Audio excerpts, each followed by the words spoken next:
à tous et bienvenue dans le live TV Finance. Nous sommes ensemble pour une quinzaine de minutes en direct afin de faire le point sur l'actualité économique mais aussi sur la situation des marchés et des valeurs pendant cette période de confinement.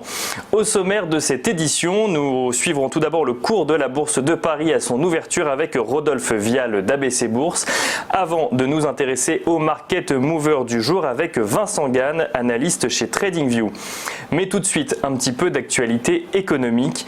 Le Conseil scientifique avait proposé dans un avis daté du 20 avril de maintenir les crèches, les écoles, les collèges, les lycées et les universités fermés jusqu'au mois de septembre. Ce dernier a publié cet avis samedi soir et a déclaré, je cite, prendre acte de la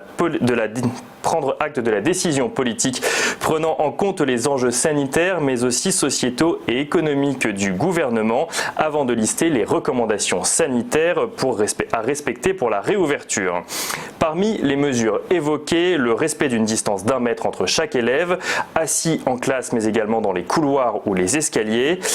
Le Conseil recommande, si cela n'est pas possible, de faire des ouvertures un jour sur deux ou encore que les enfants mangent directement dans leur salle de classe. De son côté, le ministre de l'Éducation nationale Jean-Michel Blanquer a réagi sur Twitter en déclarant qu'il y avait là la base du protocole pour donner un cadre sûr au déconfinement scolaire.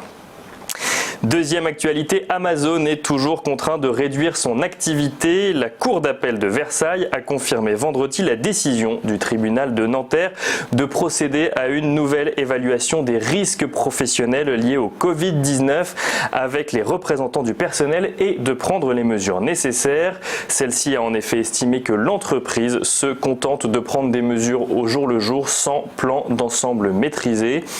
Cependant, les ventes de produits alimentaires, produits d'hygiène et médicaux, produits d'entretien et à présent produits high-tech restent autorisés.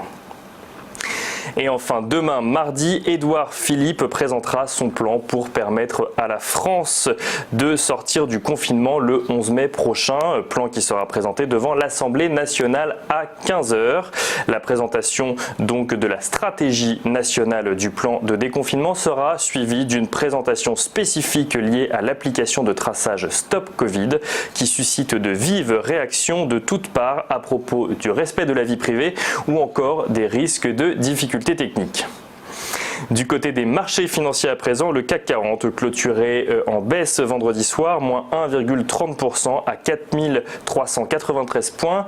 Du côté des marchés américains, le Dow Jones plus 1,11% à 23 775 points. Le S&P 500 plus 1,39% à 2836 points. Et enfin le Nasdaq Composite plus 1,65% à 8634 points.